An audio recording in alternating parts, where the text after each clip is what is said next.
పింఛం విప్పిన నెమలికి మల్లె తొలకరి జల్లుల మేఘం మల్లె అలజడి హృదయం మాడిన కూచిపోడి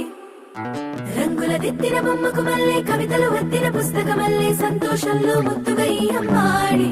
ఆరారు ఋతువుల అందం ఒకటిగా కలిపి వింతలు ఏడు పక్కకు జరిపే కొత్తగా పుంతలు తొక్కెను ఈ అరవిందం అమ్మమ్మో తాండవమాడే కృష్ణుడి నుండి వేణువ గానం తీయగ పండి రాధకు ప్రాణం ముప్పొంగే ఆనందం